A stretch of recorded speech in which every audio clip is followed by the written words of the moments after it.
Probably the studio real quick. So. Okay.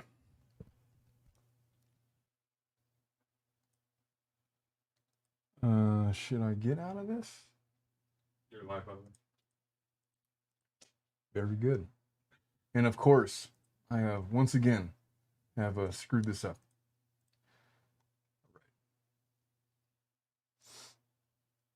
There we go.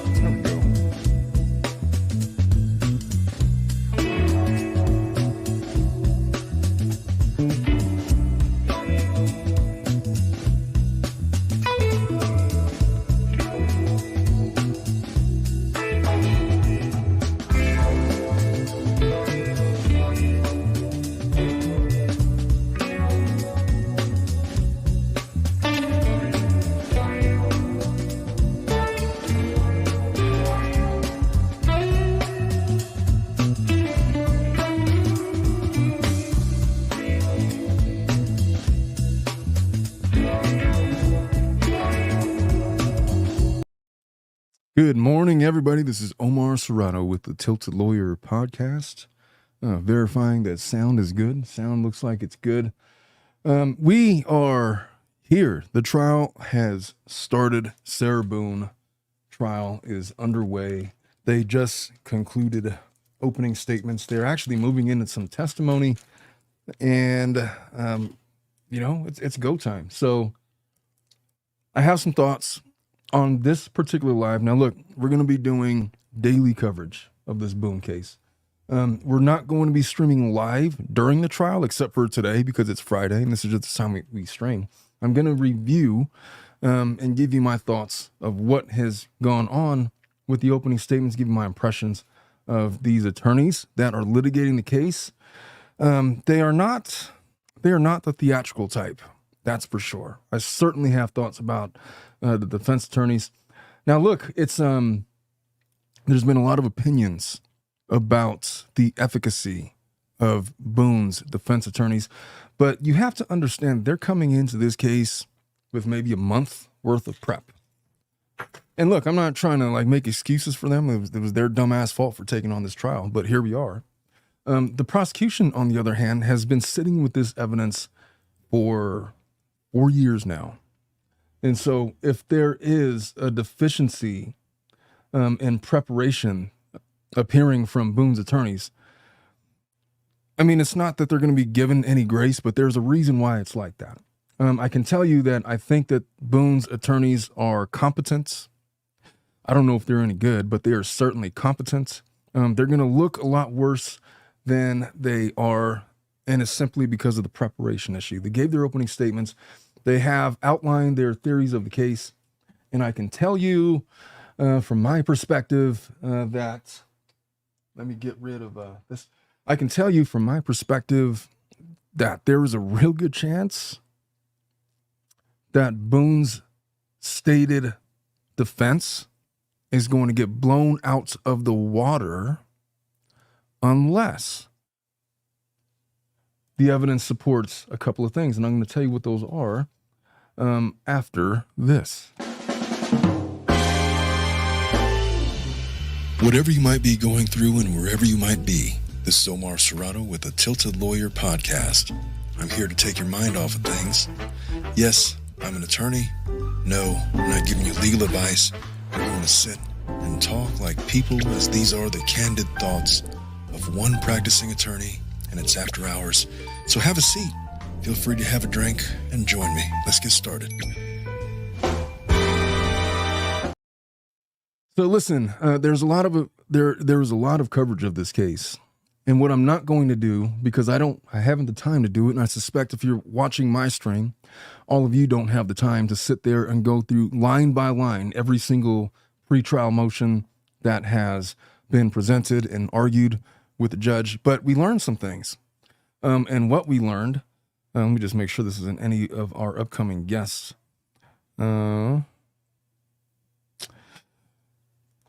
We learned some things in pretrial motions.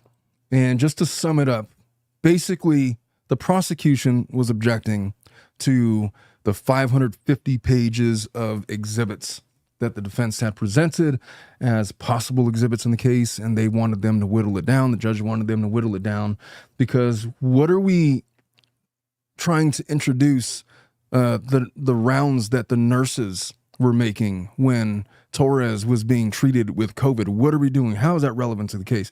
Their arguments have been, well, Your Honor, I don't know if it's going to be relevant or not. We are simply presenting it in the off chance that it might become relevant.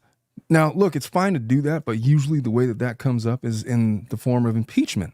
So if through the testimony, something raises an issue related to that discovery, then you could bring it up as impeachment, regardless of whether or not it was on your exhibit list. It's already been exchanged. And so the question was like, what are they sitting there offering it as an exhibit for? So those were mostly the objections, but more interesting than that. Look, the evidentiary stuff is going to be the evidentiary stuff, and we're going to sit through trial and go through that in real time. And so a lot of those pretrial motions were kind of moot on the prosecution's end because it was like, look, he sustained some of it, but most of it was like, look, if during the course of trial it becomes relevant, then I'll let you do it. But if foundationally you can't get this in, you're not going to get it in. Everybody understands that. They being the defense, offered a defense of battered spouse syndrome, which is risky because it is by its nature a self-defense case, which means you are admitting that your actions caused the death of trial. Now, they're put in this position because in Florida, when you're charging somebody with second-degree murder, you don't have to prove intent, which is problematic because, as you heard her say thousands and thousands of times in interrogations and in her pretrial motions, none of this was intentional. It was an accident. How was I supposed to know that he was going to die if I left him in the suitcase? And she said that over and over again. In Florida, it doesn't matter. It's a depraved heart murder. Basically, if you engage in dangerous conduct that leads to the death of another, you can be found guilty of the murder. And that's the theory that the state is progressing on. Now, by her asserting battered spouse syndrome, she is asserting that, yes, okay, I killed him, but it was self-defense. So a lot of these motions have been centered around the issue of you can't really claim self-defense if there was not an overt act that made you believe that you were in imminent danger, which would have required self-defense. And so in the evidence, there hasn't been proffered anything, any modicum of evidence that Torres engaged in an overt act that would have led a reasonable person to believe that they were in danger. So if the prosecution, well, check that. If the defense is unsuccessful in laying the foundation that there was this overt act that led to the need for self-defense, then they're not going to be able to use it, and they will have no self-defense. They will have no defense at all. It's like an open and shut case. Their theory of the case is this. They have deposed expert witnesses that have examined Miss Boone, and in the course of their meetings with Boone have rendered opinions about how she might have been in the state of mind of a battered spouse, where she truthfully and in good faith believed that she may have been in danger. What is the overt act? If you listen to the defense a couple of days ago, they gave their motion, and essentially what they said was she had endured abuse over the course of years with this guy, Torres. They were playing hide and seek, and she goes and hides somewhere, and he hides in a suitcase, and she manages to trap him in the suitcase. And in the course of doing that, she had this trauma response where she remembered all of the times that Torres had abused her. And if you listen to the first couple of witnesses today, they were straight up saying that, it sounded like there was like a scuffle going on, and there was a phone call with Torres's brother who took the stand and said that Sarah was talking about being choked, meaning that, look, the whole thing was like, this is what it feels like when you choke me. That appears to be an incident that occurred right up around the incident leading to Mr. Torres's death. So it's valid if there was a domestic violence incident right before the suitcase incident, that she might have been triggered by that, and it triggered all this other stuff. So she's taunting him, and she's feeling high and mighty because she's properly lubricated on alcohol, and she's taunting him and making fun of him. At some point, according to the defense theory, Torres tries to put his fingers through the zipper hole to unlock himself, and then Sarah hit his hands with the baseball bat. So she's doing all of these things and kicking him around and flipping him over and doing all of these things. And she gets it in her mind. It's like, well, holy shit. Now what happens when he gets out? He's going to whoop my ass.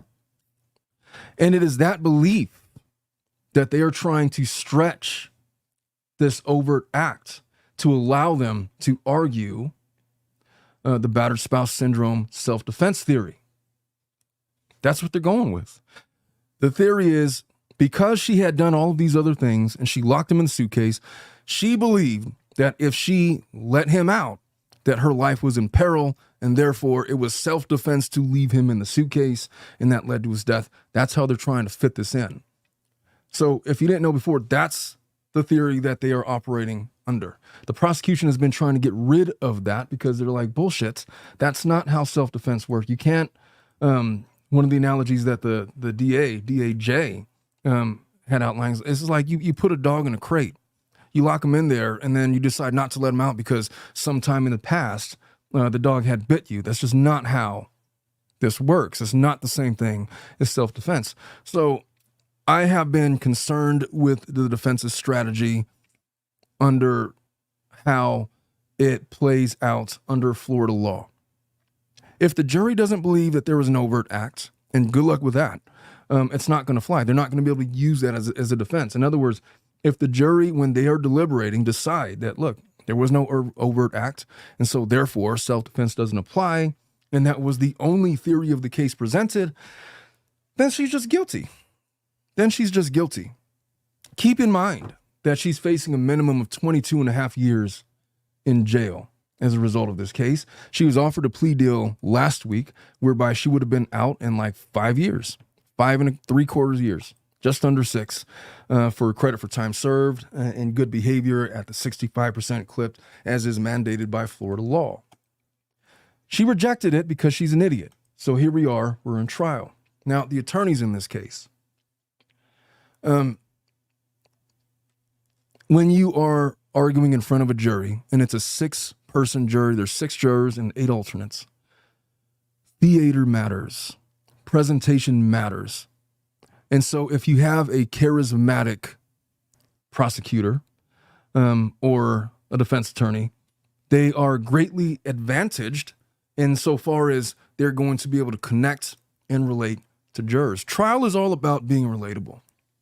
Trial is not about demonstrating how smart you are. It's not about Magnum PI. This isn't the Lincoln lawyer. This is not what you think trial is supposed to be as you've seen it on TV. It's about how you connect and engage with the jurors. Usually, the attorney that is able to best present himself as a credible truth teller with an ability to narrate a story skillfully through direct examination and cross-examination, through how you present your case, the jurors are going to very quickly pick who they can trust. And if it's not you, then you're dead in the water. You might not be dead in the water, but you're facing an uphill battle.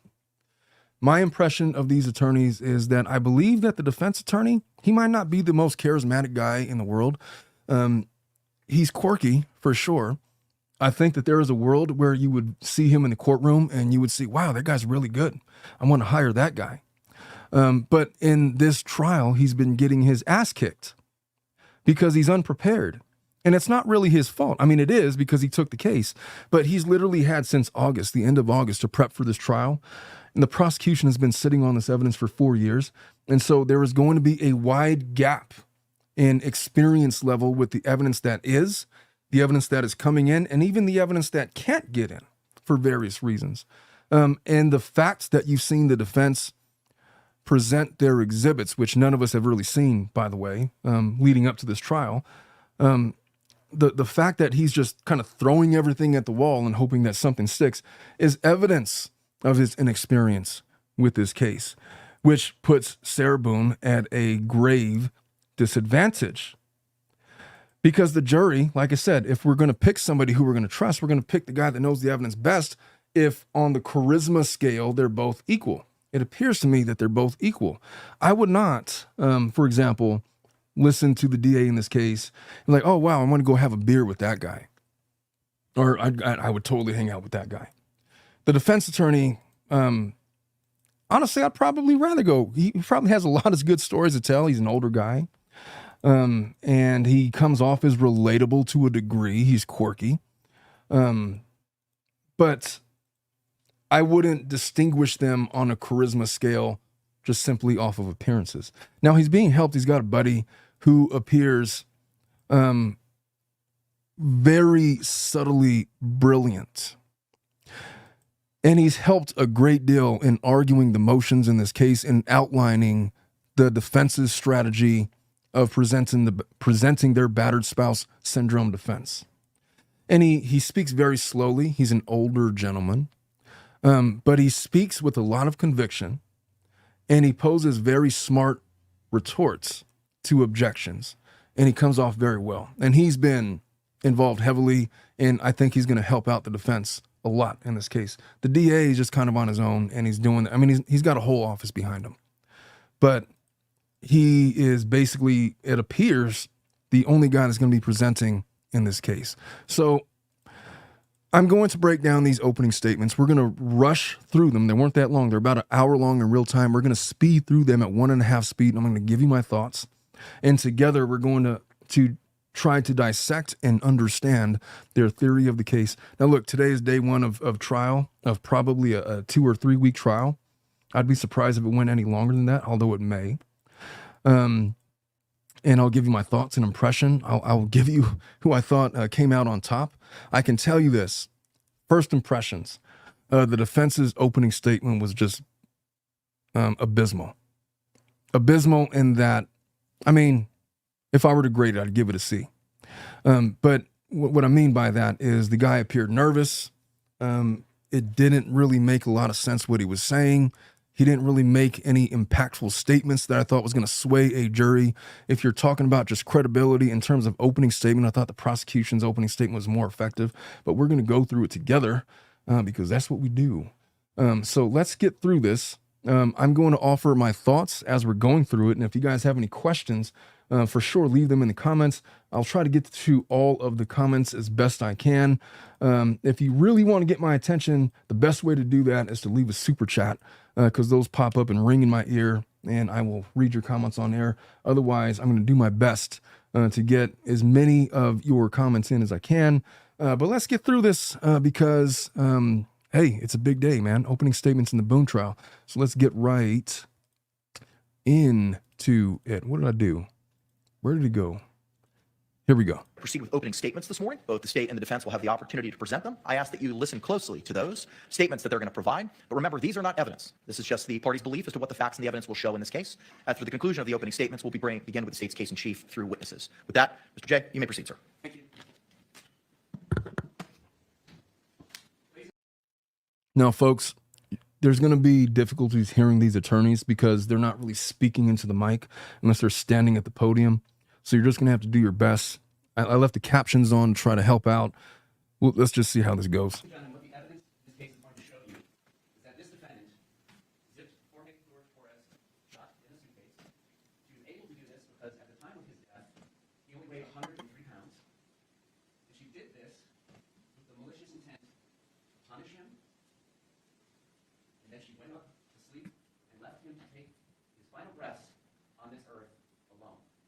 How many breaths those were, we don't know. The evidence is going to show that it was at least for about 15 minutes, because there's going to be 2 videos that the defendant herself took of this event. Evidence is going to show Jorge Torres is dead because in this defendant's judgment, he deserved it. Now, the conscious disregard for whether he lived or died, you will see and hear these videos. What I expect you will hear from a video that began at 11:12 p.m. 45 seconds There we go. on February 23rd, 2020 in Orange County, Florida, is a suitcase on the ground face down with the zippers facing the floor. You will hear, Sarah. The defendant will say, for everything you've done to me. Sarah. For everything you've done to me. Sarah. Fuck you. And then the defendant laughs. Sarah. Fuck you. And the defendant laughs. Sarah. Stupid. Sarah. That's my name. Don't wear it out. It's always hilarious to me when lawyers curse in the courtroom. Most lawyers do not. It's just always this awkward thing. You either know how to curse or you don't. This guy, well, it's just coming off a little awkward. Sarah, I can't fucking breathe, baby. Seriously. Yeah, that's what you do when you choke me. It's like Sarah. Mr. Magoo saying the F word. Sarah. Sarah. The defendant laughs again. Sarah, I can't breathe, babe. She laughs again. That's on you. Sarah, I can't breathe. She laughs again. Unintelligible words. And I would submit the evidence is going to show, because of the intoxication from alcohol, is the next thing she says. Sarah, Sarah, Sarah, I can't breathe, baby. That's what I feel like when you cheat on me. Sarah, fuck you. I can't fucking breathe, Sarah. You should probably shut the fuck up. Sarah, shh, is the last thing you will hear the defendant say to Mr. Torres as he is face down, zipped shut in a suitcase. That, again, began at 11:12:45 and lasts just over 2 minutes. At 11:23 and 3 seconds p.m., there's a second 22-second video, and it's the defendant zooming in on the suitcase. And all you hear during this 22 seconds, after he's been in the suitcase since at least 11:12 p.m., is one more time, Sarah.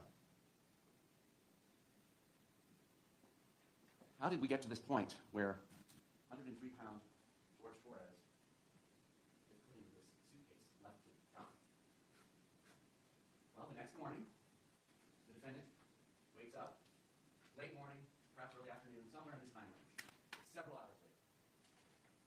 And she goes downstairs, and she doesn't see Jorge anywhere, Torres, and eventually realizes, oh my God, in the suitcase. The first thing she does after taking him out, and I believe you will hear a description by the defendant saying, took his little legs out. At some point she makes that statement, and tries to resuscitate him. Here's gurgling as she presses down on his 103-pound chest, forcing whatever air was trapped in there out and gurgling. Now, 103 pounds. I mean, I've been following this case for 4 years now. I don't know how it escaped me that the guy was only 103, 105 pounds. Sarah Boone looks to be about 145. That physical description is going to be important. The size differential matters. And I'm really curious about how they're going to present those differing physical descriptions. From the defense standpoint and from the prosecution standpoint, I feel like it's going to have an impact on the jury. The next thing she does is she will call 911. She calls Brian Boone. Brian Boone is her ex-husband. They share a child in common. And this date, February 24th, 2020, is a Monday. A normal work day for most people. They got to get these people some lapel mics. What are we doing? But after they got divorced, the arrangement was every other weekend, they'll co-parent. And that weekend included Friday, Saturday, Sunday. So it's that free schedule. And then Mondays and Tuesdays, their child would be her responsibility. And Wednesdays and Thursdays, their child would be Mr. Brian Boone's responsibility. So February 23rd, 2020 was a Sunday. Now he's led into Monday. Mr. Boone had been trying actually to contact the defendant several times that morning because he just wanted to confirm she was going to get their child after school that day. And there had been a history of reliability issues on that issue on her part. So you will see in the phone record, he calls her. Initial thoughts, he's talking about custody stuff in his opening statement. I'm not sure how effective that is. He started off pretty strong. You know, the scene regarding Torres and the suitcase, and now he's focusing on custody and visitation stuff. I don't understand the strategy. Calls her. Then she finally calls him back instead of calling 911. And being the nice co-parent that he is, he comes over. It's a short drive, about 10 minutes. And as she's explaining to him what the heck is going on, he peeks into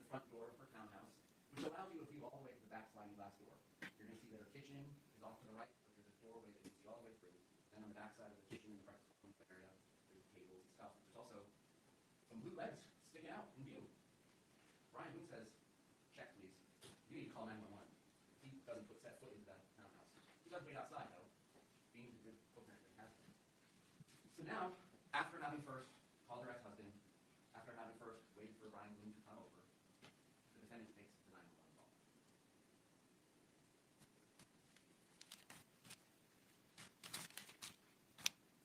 What you will not hear Thank you. are tears. You will not hear sorrow. You will hear a certain level of concern. My boyfriend and I were playing last night. Put him in a suitcase, and we were playing hide and seek kind of thing. I fell asleep. Found him dead in the suitcase this morning. I don't know what happened. He had blood coming out of his mouth. Don't know if it was an aneurysm. Pulled him out of the suitcase, tried to give him CPR. He was in the suitcase, and I fell asleep. He's not awake. He's purple. He's not breathing. There's some instructions about how to do CPR given to her, asking about whether an AED is available to shock his heart. It's too late. He's cold, he's stiff, he's purple. We were playing hide and seek. We were playing hide and seek. This is horrible. This is horrific what happened. Like, what happened? We were playing hide and seek last night, and I fell asleep. So she mentions that there was blood coming out of his mouth. And his body, like all bodies, his death was taken to the ninth division medical examiner's office and autopsy. What the doctor found was what you expect after being left in a suitcase, crumpled up in a fetal position. He passed from positional asphyxiation, meaning like you're not going to get full breath when you're crumpled up like an organ, and environmental suffocation. You don't have to have a plastic bag over your head, tape shut with a full roll of duct tape to seal it off 100% and be worthy of backing up space if you're environmentally suffocated. It's close enough if you can't get the oxygen and the CO2 coming in and out of your environment. But she also did notice, yeah, he suffered from blunt force trauma on his torso, in his face, his mouth. She'll use words like contusion, will help her explain contusions and bruises. She'll use words like hematomas, Blunt force trauma on his torso. bleeding under the skin and blood, like you can expect from bruises, that's why they're running through. But had all this additional trauma. He's basically saying, I know it's difficult to hear, but he's basically saying that, dude, she beat the shit out of this guy as he was in the suitcase. You'll see and hear that body on camera. It's more of the same as what we heard on the 911 call. I see. It was good. I fell asleep. What happened? A few hours later, the detectives from the homicide unit at the Orange County Sheriff's Office approach her and are ready to interview her after doing some initial things, which includes grabbing her cell phone off of a counter that was found in a suitcase in Owens, Torres, and giving it to one of their digital forensic examiners, who we'll hear from later in the trial. But it's time to give a first interview with the defendant. So they do a first interview with the defendant in one of their unmarked detective patrol cars there on the scene. And the basics of this remain the same, but there's a little more elaboration, as you would expect from trained detectives versus getting the 911 call taken. But the basics of what the defendant tells them is we had wine, we painted, we drew, we did puzzles. The particular wine we had was a Chardonnay from the Woodbridge winery. The bottles, plural, are in the trash. We started about 4 p.m. after Mr. Torres went to the store. Puzzles, art, listening to music, enjoying each other's company. We were literally just enjoying one another's company. The other bottle of wine that was left over from Boer wasn't even half full, so the description she is saying is 1 bottle of wine and plus a fraction of a bottle of wine left over from the night before. Ladies and gentlemen, not all bottles of wine are made the same. Many of us may envision what you would expect at a restaurant. Those are 750 milliliters of that. Bottles of wine that were recovered from the defendant's trash can were 1.5 liters, so the equivalent of 2 standard bottles of wine. A 1.5 liter bottle of wine is 50 ounces. Given that a standard serving of wine is 5 ounces, you can begin to do the math. And here's receipts. The day before, Saturday, February 22nd, 2020, there is a receipt from Publix for a bottle of Woodbridge wine for $9.74. See, sometimes the problem with being a prosecutor, like you have a whole office behind you. You feel like you got all of this pressure, like to get all this information. And this guy has 4 years worth of evidence floating around in his head. All he had to say was, look, she was properly sloshed, multiple wine bottles, whatever. People will get it. He's like trying to say, oh, a standard glass of wine is 50 ounces. And then blah, blah, blah. Like we're doing astrophysics on whether or not she was drunk or not. Just say she was drunk, man. And then move on. Tell the story. That's my critique about this guy. He comes off like an accountant. There's a lot. Look, there's two different kinds of trial attorneys. There's the charismatic storytelling, narrating side, and then there's like people like this guy who's more like an accountant. Like, I'm just going to tell you all the score. This is what's on all the on all of our spreadsheets, and this is why we think what we think. Look, man, you got to simplify it. You got to dumb it down. I hate opening statements like this. He's trying to get too much in. And then Sunday at 12:17 p.m., there is another receipt for $9.74 for a Woodbridge Chardonnay bottle of wine. And then at about 5:30 in the afternoon on February 23rd, again, there is another receipt for the same bottle of wine for the same price. And those two bottles of wine were recovered.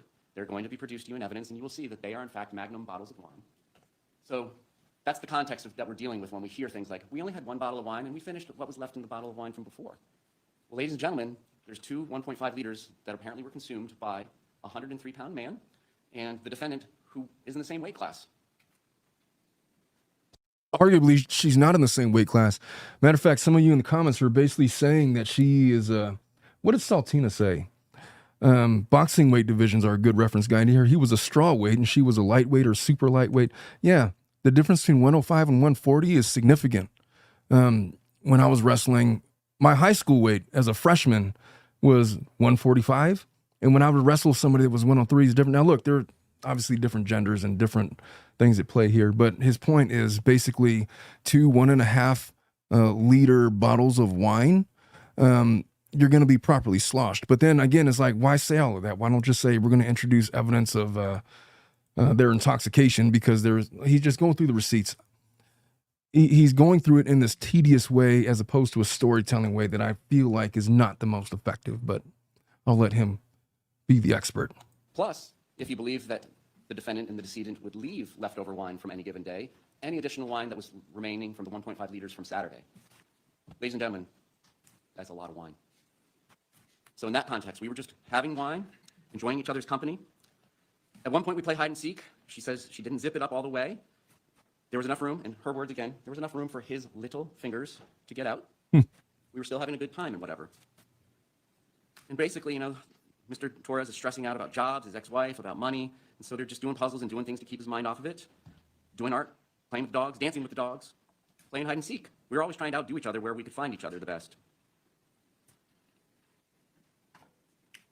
When they started playing hide and seek, she went up to the shower and then got tired of hanging out in the shower and came down, and that's when she found him playing around in the suitcase. We both thought it was funny. I'm going to zip you up. 2 little fingers could stick out. And she went upstairs thinking, he'll get out, we're going to have sex and go to sleep and call it a day. It was a good day. She insists that they had wine, but we're not drunk. You will be able to assess that. I think you're going to, and look, the video evidence is coming in. Nobody's going to listen to that video and believe that, oh, she was not drunk. She was totally sloshed. She was on a good one. For yourselves when you hear the recording she made. No ill will between us last night. Last argument, maybe last week. Don't really argue. We came home, drink, smoke, did art, listen to music, play with the dogs. We drink what we can afford. We used to be able to afford liquor, but now we can only afford wine. And that's how that day ends with the police. She goes and sleeps and stays at her ex-husband's house the night of February 24th and 25th. What they are doing, and by they I mean the Orange County Sheriff's Office, in part, that's when they discovered the 2 videos that I just described for you. And there's other things in the phone, which I will discuss with you in a little bit. But she's summoned in for another interview, and she sits down and gives another interview on February 25th, now Tuesday. She does describe past instances of violence. You're going to hear about that. She's going to say, Mr. Torres had hit her with a curtain rod about a month ago. Since then, though, like, we've been good. I've been good. She describes that he comes at her all the time. He comes at me, so it's either I flee or I try to go upstairs and go to sleep. That's usually what it is. I don't know if you talk to Brian, her husband, about any of that, but most of the time I flee and I go over there. There's a discussion about why she stays with him, and you'll hear that for yourself. She will say that she doesn't really want to drink. She just takes an occasional drink. She drinks to placate him, Mr. Torres. She says that you're going to see phone videos of Mr. Torres smashing her TV in the past, like a month earlier. You may see that too. But she doesn't get drunk. When she drinks, she likes being non-compos mentis. Her words, not mine. Having her wits about herself. Non-compost mentis? Has anybody ever heard that? Is that a real term? Is that, Dominic, what does that even mean? Have you heard that term before? Non-compost mentis? I have no idea what that means.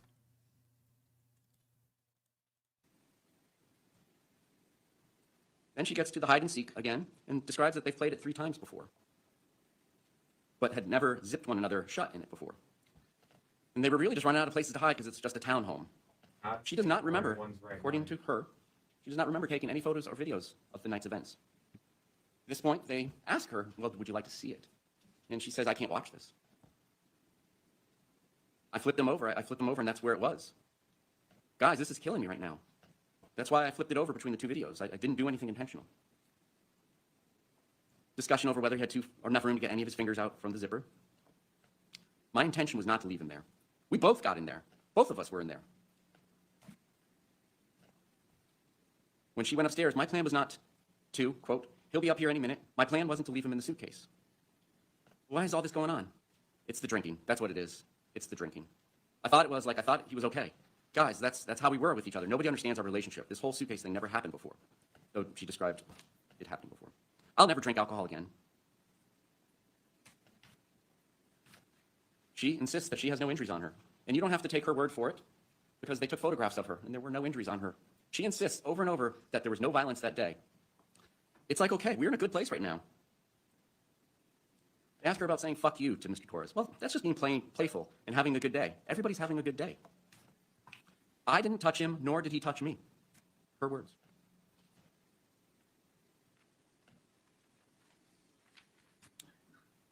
What else is found on her phone? There's a conversation between Mr. Torres' brother, and again, nobody knows who's using these phones at the time text messages are sent in these records that you're going to see. But it's indicated that there's a communication between one of the decedent's brothers and the owner of the phone that was taken that belongs to Miss Boone.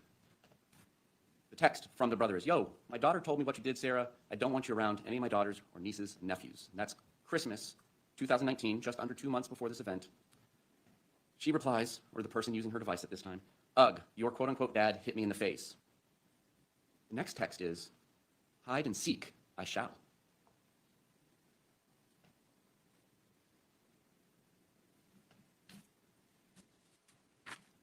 January 13th, there's another heated discussion. She describes it on January 13th in a text to Mo, the brother again. It's a Torres thing. Boo, sends a picture. Keep the fugly creep out too. It's still fugly. Lose. The brother responds, please do something with yourself, Sarah. God bless you. The defendant's response, and bless you and all of you too. I'll get, in all capitals, rid of him. Then it'll be, in all capitals, better. Ugh, Torres, referring to Mr. Torres, getting rid of.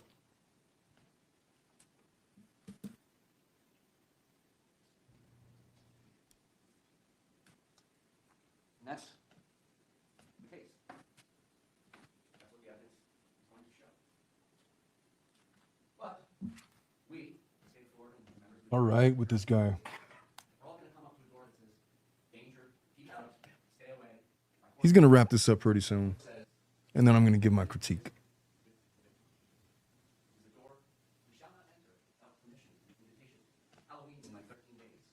Part of the vampire lore is vampires can't come get you in your house. Why? Participate during this trial. Check out this guy in the back. That is a Past relationship with previous. A+ mustache, man. And as we come inside this room, at her beckoning, we're going to have things pointed out that she would like us to focus on. And you're going to hear the first night the defendant met the decedent, Mr. Torres, he smashes her phone, punches her. It's the first time in her life she ever been punched, I expect the testimony to be. And he made her curl up in a fetal position on her own porch for 4 hours. And she was only able to escape this situation when he fell asleep. I expect that you're going to hear that Mr. Torres is an alcoholic. I expect you may hear his high score on his blood alcohol level was a 342 once when he got treated at the hospital. This is a man who has serious alcohol problems, and I expect you're going to hear about that. Despite that first date, and this is going to tie into some other things that I expect could possibly come in. Despite that first date, despite at that point in time of this first date not having a relationship, emotional ties, and the things that come along with a relationship that make it harder to break off a relationship, it's one thing to have a bad first date, it's another thing to end a 25-year marriage. Despite that first date, there's a second and a third. Now these dates are at bar, and there's nothing wrong with that. But it ends up, she's going to tell you, I suspect, or you're going to hear that she said, one way or another. It's one thing or the other. Like I ask a dude for a cigarette, Mr. Torres flips out, and I'm going to pay the price. Just things like that. You're going to hear, potentially see, yes, there were injuries that the defendant is going to attribute to the victim causing the hurt. Black eyes, cuts in the face, perhaps from the curtain rod incident that was mentioned in the police interview, happened about a month ago. Bloody ear, a stab wound in the leg, which was perhaps described as sword fight and playing around in that way. But nonetheless, I suspect you're going to hear and see a lot about their past history. And at the end, if this occurs, if this comes in, the state is going to have the opportunity to take lead of the tour in this room, labeled the defendant and the victim's past history. Now, I'm not going to go into that now. If this all comes to fruit, the blooms on the tree during the trial, we'll discuss it at the end where it's more appropriate. But I'm asking you to not rush to judgment until you hear all of the evidence in the case. And then apply whether or not these past instances have anything to do with what happened on November 24th. Now, like the home inspector, there are experts to come in and kind of help walk everybody through this room labeled the defendant and the victim's past relationship. I suspect there's a chance you may hear from some experts, psychologists and psychiatrists, about battered spouse syndrome. The state is not challenging in any way that battered spouse syndrome exists. It's well recognized. The experts will tell you all about it. Not disputing that at all. But there's some things that we would hope that you pay attention to during all the testimony, if there is any, about this subject matter. One is that it's not actually a recognized diagnosis in the Bible that they use in mental health called DSM-5-DR. Diagnostic Statistical Manual, version 5, and I think it's X version or something like that. What it is, and what they describe it as, is kind of a component of post-traumatic stress disorder, PTSD. But because it's not actually in the book, it's like a recipe book. It's like our statute books for lawyers. You go into this book and say how to, a particular disorder diagnosis. It'll say, well, all of us agree that it needs these three elements, like elements of crime. Some of these elements have to be prevalent for a certain amount of time, so on and so forth. You have, it's a cookbook. Gives you the recipe for a diagnosis. But because it's not in the cookbook, you may get some disagreement about what it means between experts. It's kind of like grandma's recipe. Is butchering this. But what I expect you'll hear is, it's important for people who don't have experience in certain abusive relationships that are violent to understand the control that can be exerted over an intimate partner by the other one, isolation, psychological violence, emotional violence, physical violence, sexual violence, which I suspect will be described to you as well by the defendant, perpetrated on her by the decedent. You'll hear about all this. And what it ties into at the end of the day, after we talk about this during jury selection, is if there is a self-defense instruction read to you, this is to help you understand what an objective and reasonable person in the circumstances would do. Because years ago, we've gotten better as a society. Years ago, when this was first being researched, the question would be, well, why don't you leave? And battered spouse syndrome and the testimony from these experts help explain those things to people. Well, it's not that easy. You got to look at what's going on in the relationship, isolation, control, so on and so forth. And that explains why you wouldn't leave. Well, now, returning to the facts of our case, what you're going to decide the facts are is ordinary, objective, reasonable person in those circumstances taking those actions if you get a self-defense instruction required. That's what it's used for. It's not used for explaining the subjective beliefs that one holds. What you will also hear about these things is, just like any other doctor or any expert, like a home inspector. If a home inspector's report was based solely on the person who's trying to sell the house, what they say about the house, great shape. I rewired the entire thing. Brand new JDC pipes. This sucker's good to go. I agree with this. Isn't that one? You're not going to take that home inspector's report unless they lift the hood, take the tires, and all the things at the box. I'm here. The car pass up. You want an expert to get reliable information. An expert's opinion is only as good as the information he or she relies on. They will say, yeah, you gotta take into account credibility of the person who's taking the story, even if it's the patient or the client that is saying all these things happen to occur. You gotta find proper information. You gotta check reliability, particularly in circumstances that we discussed. Another thing that they're going to tell you is, just because there's a bunch of violent nonsense going on between two innocent partners, doesn't mean that spouse syndrome applies. Some people can go home and fight like He's arguing this is not stuff that belongs in an opening statement. their cycle spins like that. So just because you hear about those things, what the experts will tell you, doesn't mean that it necessarily applies. If this is testimony, then I expect that Dr. Harper will say that it applies to the school. But we'll talk to her about what she relied upon to make that conclusion. We'll end of the day, after you hear all of the evidence in this case, particularly straight from the horse's mouth, the video, where you don't have to rely upon the credibility of anything other than your own two eyes and your own two ears, the state admits that you're going to return guilty verdict for second-degree murder. What the evidence is going to show is that the defendant killed Mr. Torres because she decided he deserved it, not because the evidence will show an objective, reasonable person in her circumstances. Thank you, Mr. J. All right. I know that was really difficult to hear. Now listen, I'm going to give that a grade of a C. He went into a lot of technical stuff. He went into a lot of minutia with the law. He went into even some argument about whether or not he agrees with battered spouse syndrome. I mean, the way that you present that in an opening statement is something like this. You might hear a story of something called battered spouse syndrome. Battered spouse syndrome. It is a syndrome that is akin to PTSD, the result of various and numerous and continuous and pattern-laced domestic violence incidents that affect your judgment. However, it is a self-defense theory. You're going to hear, if you hear it at all, you're going to hear that it is a mechanism to justify self-defense. The problem with that is you're never going to see on the video or through testimony any evidence that Miss Boone was ever in danger, imminent or otherwise. You're going to see that this imagined defense that she's trying to put forth is a figment of her imagination because she's been backed into a corner because her actions have led to this man's death that implicates her for murder. And it is her only attempt to be able to justify what happened. But you're going to see, as the evidence will show, that these people were mutually combative, that these people had domestic violence incidences on both sides. And what you're not going to see is any overt act that Mr. Torres ever committed while sitting there in the suitcase that placed Miss Boone in danger. And for that reason, if you hear something related to battered spouse syndrome, you have to remember and keep in your mind that it is utter nonsense. And if it's utter nonsense, there's only one way that this case would go. Thank you, folks, for your time. Something like that. But he's too technical on the details with that.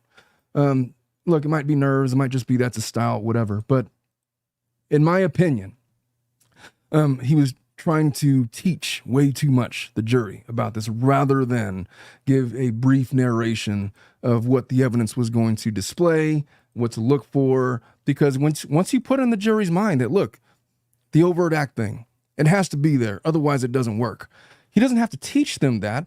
But what he does have to do is get the jury to, with a eagle-eyed focus, fixate on whether or not there was an overt act, because that's going to be dispositive of the case. No overt act, no battered spouse syndrome, only one conclusion, guilty, right?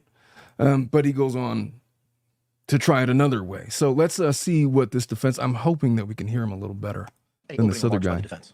Judge, can we invoke the rule? I've already advised the witnesses. Okay, the rule sequestration will be invoked. Thank you.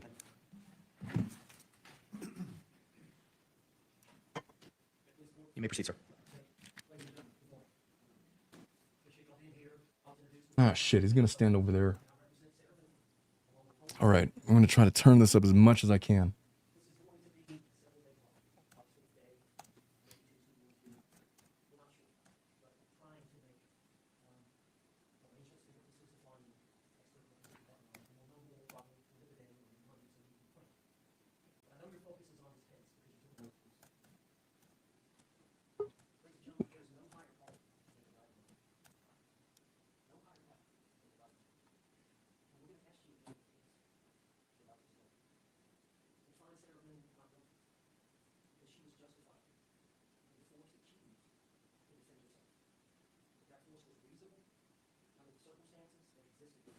Between Sarah Boone and George Torres. Thank you.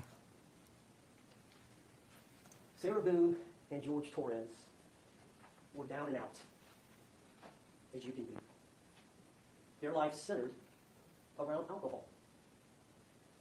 Both of them suffered from, used to be called alcoholism, now it's called alcohol abuse syndrome. And so day to day, they struggled with the use of alcohol. You can imagine it. It affected their jobs. It affected keeping employment. it affected even getting a job.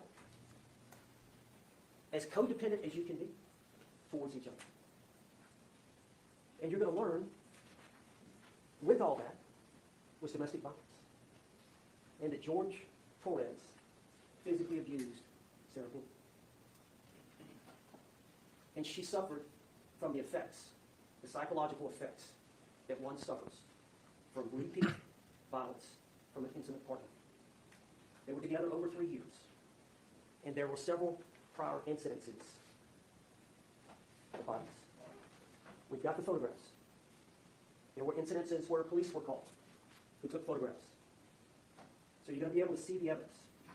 And we believe the court will instruct you at the end when you're considering self-defense, which we call justifiable use of non-deadly force or justifiable use of deadly force, that you can consider the prior acts, the history of violence, the prior difficulties that the parties had, and considering her set of circumstances that she was faced with in making the decision to use reasonable force under the circumstances. And the most important thing I can tell you here today is keep an open mind. There's two sides to every story. You're going to hear the state's side in attempting to paint her a certain way, as they've done here today in opening statement. And then you're going to hear another side. And you're going to have to weigh that, all the evidence, the credibility of the witnesses, the photographs, the videotapes, and come to a conclusion.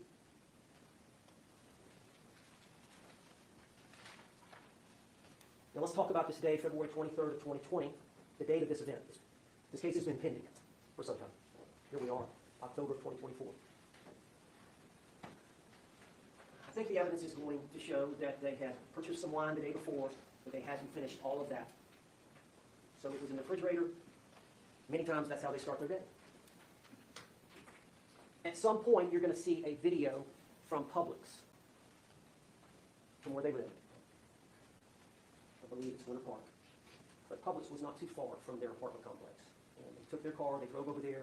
So you're going to see a videotape from Publix of them both going in the store about noon, and they come out with one of these larger bottles of the wine, and then, of course, there's a receipt, and the bottles are in the garbage can. Of course, there obviously is an attraction between the two. And as everybody knows, couples can have great times where things click, everybody gets along, and then we can have episodes of disagreement. And how are those resolved? Really, is what this is about. How are disagreements resolved? But George was very jealous of Sarah. And you're going to hear the testimony about that. And that he cannot, in certain situations, he can be very charming. But when his level of intoxication gets to a certain level, is when he gets sad, moody, and a lot of times eventually it involved forcible sex with Sarah Boone or actual physical violence against her.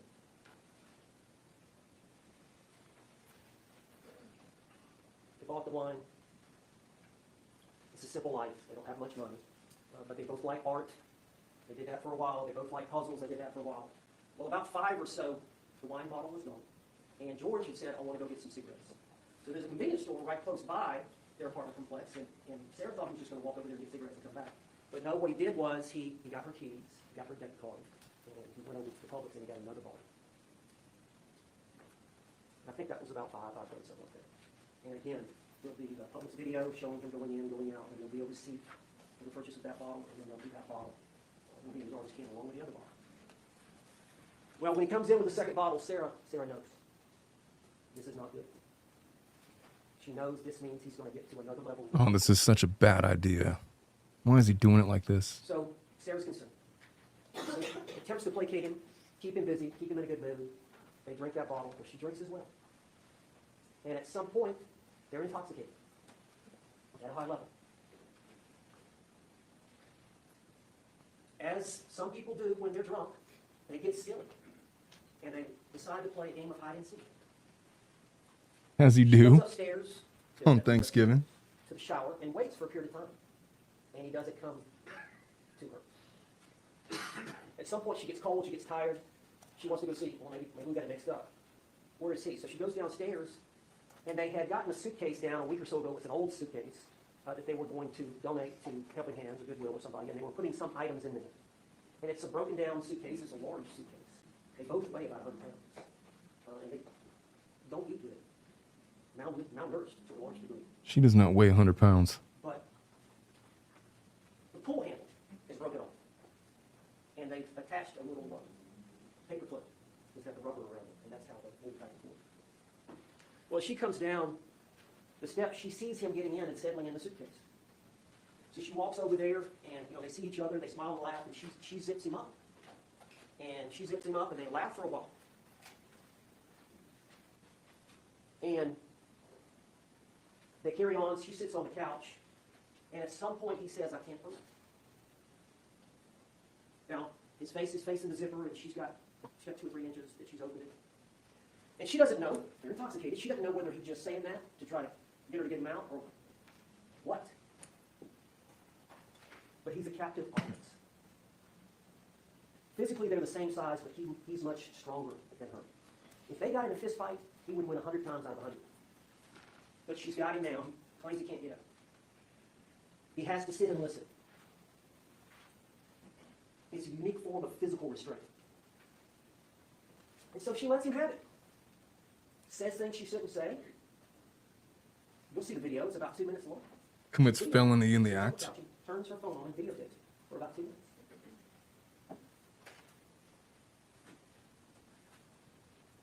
There's another video that's approximately 11 minutes later. The first video, the suitcase is flipped upside down. The zipper's off. 11 minutes later, Sarah has flipped it right side up. Again, open for him to get out. And it's only 22 seconds. And you hear George say, "Sarah." And that's it. Now, the key to the case is that 11 minutes. And what happened during that 11 minutes. Okay? That is the key to this case. Sarah Boone will take the stand. She will explain what happened. She will explain why it happened.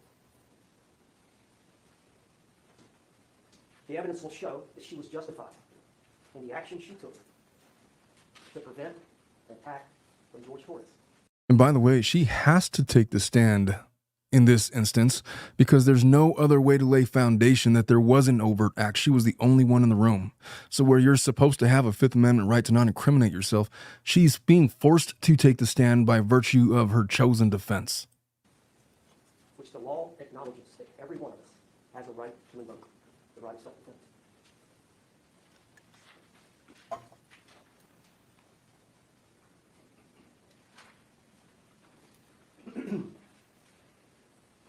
You can hear from the medical examiner.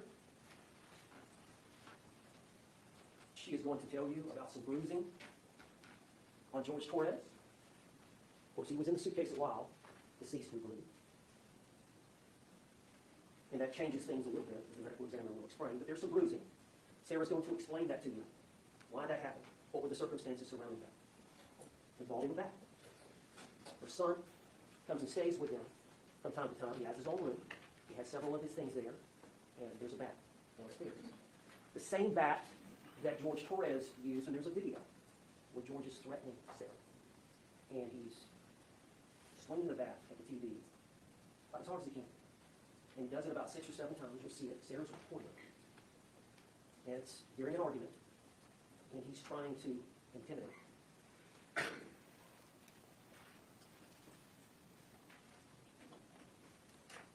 Sarah loves you. You're going to hear why women don't leave. Why women don't leave. And you're going to hear about Sarah Boone and her struggles, her mental health struggles.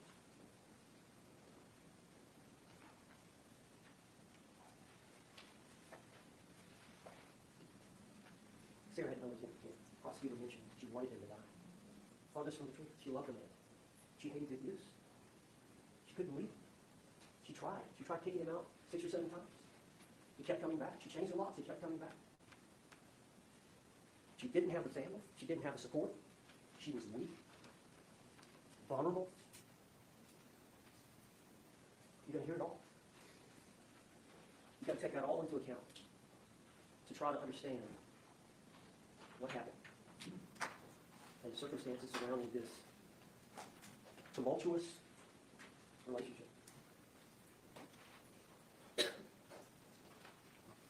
Now, you're going to find that Sarah's not perfect. And, she goes, as many of us do when we drink too much, and you sleep in. She slept in. 11, 12, 1, somewhere around there. She moseys downstairs looking for George. She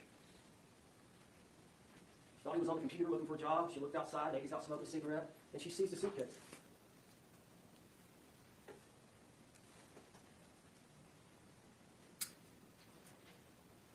She unzips it. She gets him out. He's purple. She tries her best to do some CPR. She freaks out. The only family she's got is her ex-husband, really. She relies on him. As the prosecutor said, a lot of times she'll flee to her ex-husband's house. And where her son is at? Lucas. The only thing she knows to do. She's kind of a sheltered daughter when she was younger. She's smart, but she's not worldly. She calls Brian. What do I do? He said, I'm coming home. Please come home. He's about 5 minutes away. And she calls him again within a couple of minutes. Yeah, I'm on the way. He gets there. He walks in the foyer and sees his legs. He said, call 911. She calls 911 within a minute. Detective Rodriguez arrives. They got the body cam now, so it's recorded. So you're going to hear Sarah talking. But Sarah's freaking out. Sarah's thinking, and I'm somehow responsible. Eventually, she gives a statement to law enforcement. She gives one to Detective or Deputy Rodriguez. Of course, she's not the homicide investigator. She's just responding. She's the first responder. And, they know what to do. They try to assess the situation. They start putting the tape out, and then they call for the homicide investigators to come, which takes a little time. So she gets a statement from Sarah. Eventually, the homicide detectives get a statement from Sarah and one of the unmarked squad cars. And it's recorded. You may hear that. And then the next day, they take Sarah's phone. Sarah gives them the phone, signs the consent to take the phone, and take it to, they have a phone extraction people at the sheriff's department where they can take out all the data, all your phone calls, text messages, photographs, videos, all of it. And they find these 2 videos. Sarah's not aware. She doesn't remember making the video. You can imagine. She gives them the phone. He She didn't. makes no attempts to do anything other than, here's the phone. So they tell her, you're going to get your phone back tomorrow. We'll bring it back to you tomorrow. Well, they end up having a conversation with the female detective, homicide detective, Costa, is her name, Chelsea Costa. And they end up, Deputy Costa was pregnant, or Detective Costa was pregnant. So they end up, hey, we're not going to bring your phone. I'm not feeling good. Can you come to the sheriff's department? Which Sarah Boone was to tell you that was where I was going. That's what they told me I was going to the sheriff's department for. Well, instead, it was an interrogation. And they were going to arrest her. They made their mind up on it. And they were going to confront her and try to get her to confess based on the 2 videos. And so there's approximately a 2-hour interrogation that was on the 25th afternoon when she got there to get her phone. They said, well, we got to come up here. We need to talk to you. And they got her in the room. It's a small room, but it's being videotaped and audiotaped. And it goes on for about 2 hours of them trying to get a confession to murder. And it doesn't happen. But Sarah lies. She's scared. She can tell they're trying to pin her on this, that this was some kind of intentional act, and it was not. So she lies. She's not a lawyer. She doesn't know about self-defense. She doesn't understand she has a lawful right to defend herself. She doesn't understand that she's justified in using the force that she used. That's what he's going with? That's Jesus Christ. I apologize. Let him finish. He's going to wrap up pretty soon. She doesn't. I wasn't there. Who advised her? No lawyer was there. So she lied. And you're going to hear that. So you're going to have to balance that versus her taking a stand and testifying before you. And we simply ask that you look for the evidence of cooperation of her testimony. It's going to be later, probably next week. The judges will tell you in reading instruction on evaluating a witness's credibility. And they'll talk about marvelous evidence, other evidence that's consistent with the testimony that Sarah Boone gave. So you're going to have to weigh that in her testimony. Now, self-defense, we talked about it in jury selection, usually a gun, some deadly weapon. The suitcase in this case was a physical restraint or a blocking of an attack, but it was unconventional. Self-defense, nonetheless. Now, as I said, the struggles that occurred many of them involve police. So you're going to actually hear from some of the police officers. Maybe some body cam footage. You're going to see some photographs that they took of the injuries to Sarah Boone. In some of the videos you may see of her in a very happy, joyful type of thing. Well, number one, she's intoxicated. Number two, she's safe. Police are there. So her attitude is not one of distress.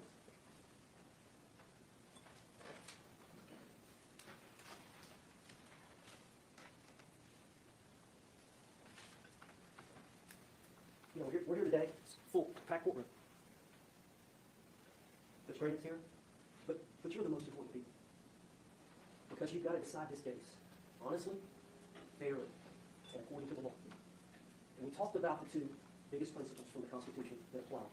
In this case, and in every case in which a citizen like Sarah Boone is brought into a courtroom and accused of a crime. The first is, you as a juror must presume or believe I was going to do Sarah this whole thing. is innocent. And that belief stays with you throughout the entire trial. Because of that, she doesn't have to prove anything. That's why the state went first in jury selection. That's why the state went first today. That's why the state will go first putting on their case. They have the burden of proof, and it's the highest burden we recognize in any type of litigation in this country. Proof beyond and to the exclusion of every reasonable doubt. You are going to have doubts about this case. But the most important thing is not to rush to judgment, to keep an open mind, and understand there's two sides to this case. There's their side and there's our side. So you can't form any fixed opinions early on. That's hard to do, as Mr. Henderson said in jury selection. That's extremely hard to do. Now you're going to hear some testimony. There's been mention of experts. Battered women's experiences affect her perception of imminent danger. Battered women's experiences affect her perception of imminent danger. Victims of repeat violence may fear death in a situation others would not.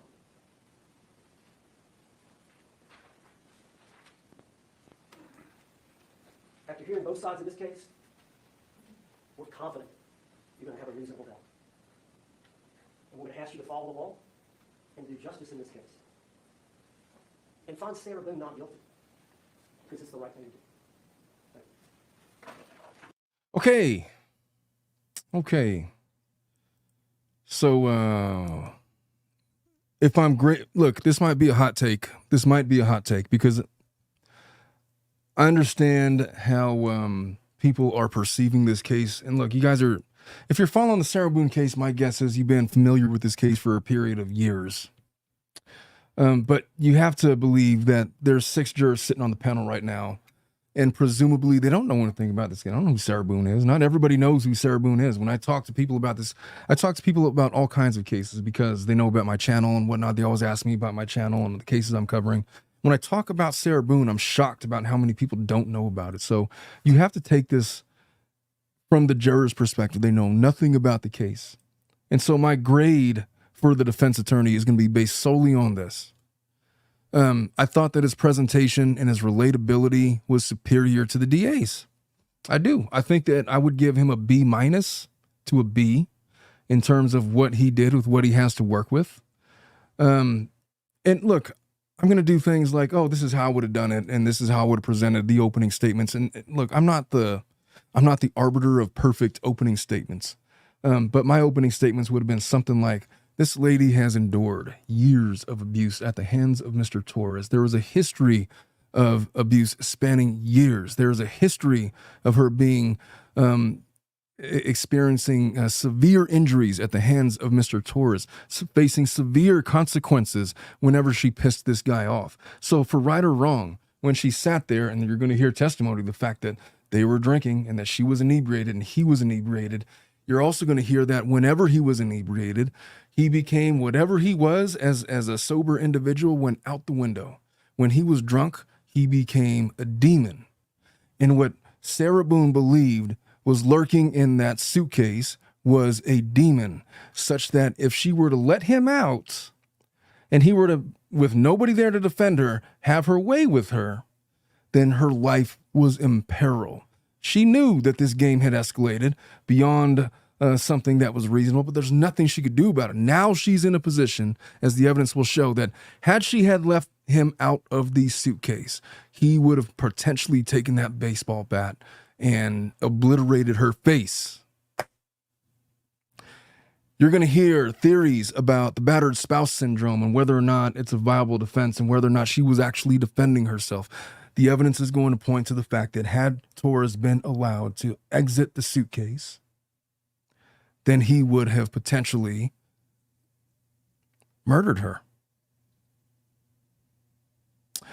And I would have relied on that because that's their defense. It might be stretching the theory. It might be stretching the theory of the case and their defense. And look, you might have to really squint really hard to connect the logical dots, but that's what they're arguing. And so I would try to use descriptive theatrical language to impress upon a jury that this person, no matter how slight he was, and he did mention it, look, he would win in a fight 100 times out of 100. You know, weight classes be damned. He was stronger than her. And there was a history there. Sarah Boone knew that if she let him out of that suitcase, her life was in peril. Thus, self-defense, thus, battered spouse syndrome, thus, not guilty. Something to that effect. I'm not saying it's the perfect opening statement, but that's essentially what their argument is. That's how I would have presented it. He didn't do that bad of a job, to be honest with you. If I'm judging just purely, in my opinion, purely off of relatability, it's often the case that the defense attorney is more charismatic and relatable than the prosecutor. And the reason for that, there's a lot of reasons for that. One of them happens to be that they're in an office that is in the practice of passing judgment against people, and people that pass judgment usually talk in a certain kind of a way, and it's difficult to relate to somebody that wants to judge everybody. Just off the bat, it's not his fault. It's just the nature of practicing criminal law on the prosecution side. So I thought that he was more relatable. Now look, he's got severe problems with the evidence in this case. He's going to have to overcome an awful lot. But I thought that he may, because look, he said he got one thing wrong and that he doesn't have to prove anything. By virtue of the pretrial motions, he's going to have to prove, at least by a preponderance of the evidence, that there was an overt act where she felt she had to defend herself, and the actions that she undertook were as a direct result of her subjective fear of imminent harm or danger. Now the prosecution is going to say, oh, the reasonable person, and he's going to extend that. Well, a reasonable person would know after years of abuse, if he gets out that suitcase, she's dead. She's good as dead. Alcohol, he's really bad when he's inebriated. They've been drinking all day. He's really pissed off because of the stupid things that she's done. And look, he's not saying that Sarah's a saint. He's just saying that, look, there was an overt act. She felt she was in danger, so she acted like she did. It's not a perfect defense at all. It is not. It is not. But that's the case he has. He's doing the best that he can with the facts that he has. He chose this defense, so he's rolling with it. So it was the danger. If you go with battered spouse syndrome, this is what you're facing. And now here we are. So, look, do I think that the case favors Sarah? No, I don't. I think that this is a pretty simple case. I think that the prosecution is going to make light work of this. I think that they're going to get a guilty verdict out of this.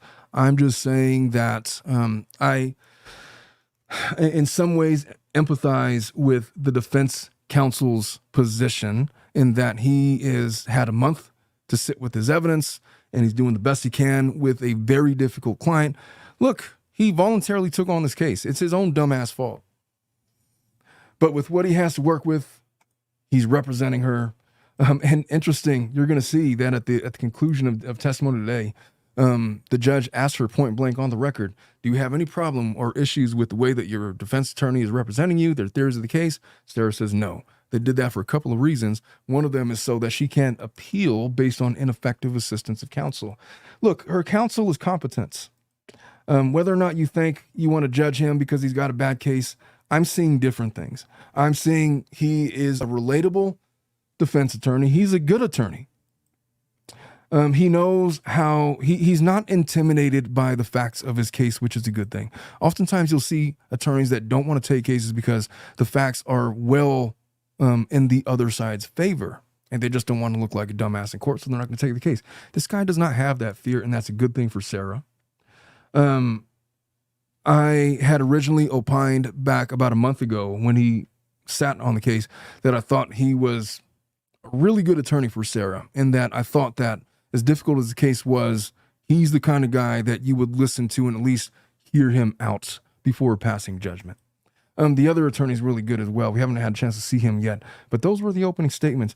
There's going to be, I'm going to cover today's testimony later on today when everybody's had a chance to catch up. I cannot do gavel to gavel coverage because I have an active law career and I just can't. I got to run my law firm. So in the evenings, if you're a member of this channel, you'll be able to see me live in my live analysis of these cases. They're going to be presented as edited videos for those that just don't want to be members. That's cool with me. There will be no paywall there, but we're going to analyze every step of this case. I'm interested in the case for a couple of reasons. Obviously, the facts are very salacious and they're entertaining and all of that. The other one is that these attorneys' styles is going to be a master class in differing approaches to difficult facts. You have a prosecutor that thinks that this is a slam dunk. He's been thinking it's a slam dunk for 4 months or for 4 years. You have a defense attorney that's coming in to save the day. He has nothing to lose, man. He's got nothing to lose. He's an older attorney. How many more years is he going to practice? How many more criminal trials does he have in his back pocket? This is his big chance at fame and having some measure of fame as a result of his prowess as a defense attorney. He's going for it. Whatever, he's going for it. It's like Mick when he wanted to be the corner man for Rocky and Rocky won. When Mick is like, I'm 76 years old. This is the only chance I'm going to have at a heavyweight championship, and he's appealing to him. I look at this defense attorney the same way as I look at Mick in Rocky 1. Dominic, tell me you know what Rocky is. I know what Rocky is. Thank God. So look, this is going to be an interesting trial. I'm going to be providing summarized coverage of this as it goes on a daily basis. This is day one. These are opening statements. And so that's it. What do you guys think? Who would you trust? You've seen these two attorneys. Now, look, it's kind of skewed because you couldn't really hear the DA when in his presentation. They sort of fixed the mics for this defense attorney so you could hear him better. Just my takeaway is that I think that he suffers from the DA syndrome, which is trying to present a clinical case and going through every nook and cranny of all the legal theory and all the whatever, all the receipts. They have to do that, but they have to also balance it. This guy is an average DA. This defense attorney, I don't know if he's average or above or below average. I just know that for his opening statement, he's done a good job with what he has. I give him a B. I give the DA a C. But I still think that it's going to be an uphill battle for Sarah to defend this case. I still think that she's going to be convicted of second-degree murder, carrying a minimum of 22 and a half years in prison. She screwed up. She should have took the deal. My understanding is that this defense attorney took the case. He tried his very level best to try to get her to accept that plea, and she refused. So here we are. We're in trial. All right, folks, that was opening statements of the Sarah Boone trial. At some point later on this weekend, there will be coverage summarizing the witnesses that testified today on day one. Trial's going to resume after some testimony was taken today on Monday, and then we will resume our coverage of it then. For all the rest of you, we're going to get ready for some family law after dark. I got a multitude of guests joining us, and we're going to have a real good time. So ready your beverages. It's going to get real crazy. We have all kinds of crazy cases. There's this guy that sent his son to live with his mom for making homophobic statements. There's a guy that wants to divorce his wife because she was salsa dancing with another man. There is another guy that the girl wants to divorce him because she feels that he didn't stand up for her as they were being robbed. I got lots to say about that and other shenanigans. The Schnitzel might be joining us. Lauren Nighty is standing by, ready to join us. Bruce is coming in. Brad might join us if he is done with his walks or whatever he's doing. And other guests. So I love you all. I will see you over there. Hey, Dominic, have you linked to the Flad? Yeah. All right. Bruce is ready. His antlers are ready. I know Jules is going to be over there for sure. Liz with her mega pints. We'll see you guys all over there. Love you all. Bye-bye.